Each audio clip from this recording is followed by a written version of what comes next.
Hoy vamos a hablar un poquito del tema ACV, significa accidente cerebrovascular. ¿Cuándo se produce un accidente cerebrovascular? El mismo se produce como consecuencia de la falta de flujo sanguíneo en alguna parte del cerebro. Esto es secundario o bien a la obstrucción del vaso sanguíneo o a la ruptura de un vaso sanguíneo. Por lo tanto, como sabemos, la sangre es la encargada de llevar los nutrientes y el oxígeno a los tejidos, y cuando ese suministro se suspende por alguno de estos motivos, obviamente el tejido distante a donde se produce el proceso lleva a la muerte de las células, y esto se conoce comúnmente como infarto o infarto cerebral. Así como sucede el infarto agudo de miocardio por oclusión vascular, por oclusión vascular, como bien decía, esto lleva a la necrosis o muerte del tejido, y por ende, en el caso del cerebro, las células nerviosas no vuelven a reponerse y el daño puede ser permanente. Básicamente tenemos dos tipos de accidentes cerebrovasculares: los que se producen por oclusión del vaso o bien los que se producen por ruptura de un vaso. Así, los primeros se denominan isquémicos y los segundos son los accidentes cerebrovasculares hemorrágicos. La oclusión puede producirse a su vez ya sea por un coágulo, puede producirse por una trombosis.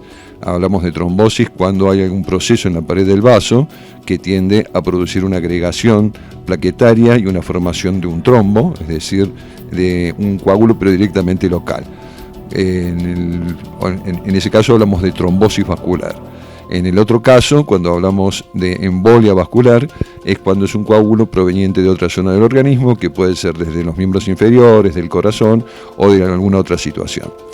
En el segundo caso, cuando hablamos de accidentes cerebrovasculares hemorrágicos, esto, como dijimos, es por la ruptura del vaso, que a veces es por patologías concomitantes, como puede ser la causa de un aneurisma, a veces una angiopatía arteriovenosa, y hay otra entidad denominada angiopatía cerebral amiloide, que se produce por alteraciones de una proteína que debilita el vaso, y esto puede llevar a la ruptura del mismo.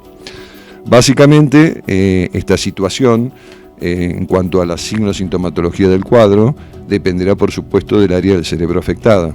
En general puede aparecer en forma súbita y puede ser afectar una gran región del cuerpo, o bien pueden aparecer con síntomas mínimos. A veces los síntomas se van acentuando en el transcurso del tiempo, por eso es importante estar muy atentos, porque en estas patologías el tratamiento inmediato puede alivianar muchísimo las consecuencias posteriores.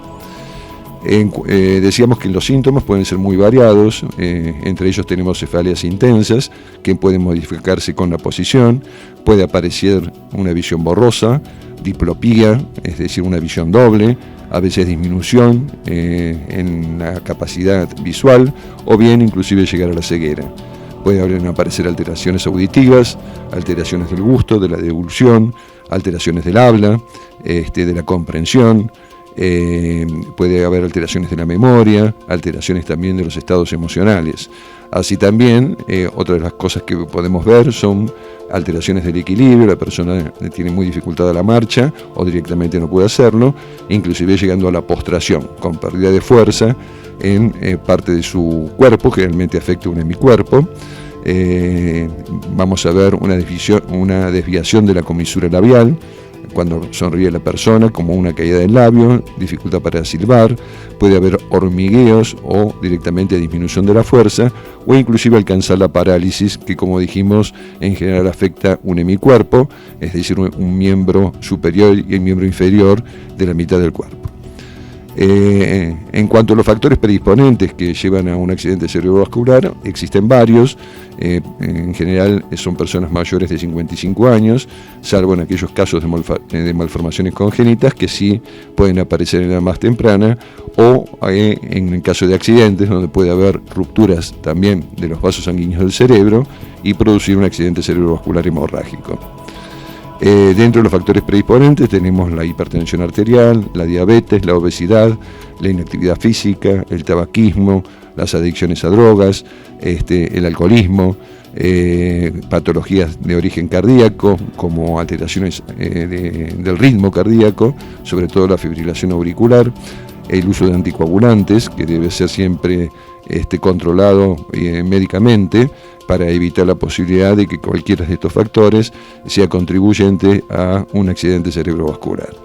Es decir, que una vida sana, con actividad física, una buena alimentación y evitar todos estos factores de riesgo van a disminuir en forma significativa, obviamente, la posibilidad de contraer este tipo de patologías. Por último, los tratamientos, obviamente hay que estar atentos a los primeros signos de aparición de esta enfermedad, con el objeto de que inmediatamente tengamos la atención médica correspondiente. Una vez el paciente que ingresa al sanatorio o hospital o al centro médico correspondiente, se harán los estudios que correspondan, entre ellos tomografía, resonancia, angioresonancia, ecografía Doppler, etcétera, etcétera, que permitirá a los médicos arribar a un diagnóstico y saber cómo continuar el tratamiento. Dentro del tratamiento está la trombectomía endovascular, que en este caso lo que se trata de hacer es repermeabilizar el vaso obstruido, sacando el trombo existente. También se pueden utilizar anticoagulantes u otras, en algunos casos directamente una cirugía o una neurocirugía, cuando se trata de un aneurisma o la ruptura de un vaso que está interesando una parte importante del cerebro. Bueno, muchas gracias y hasta la próxima.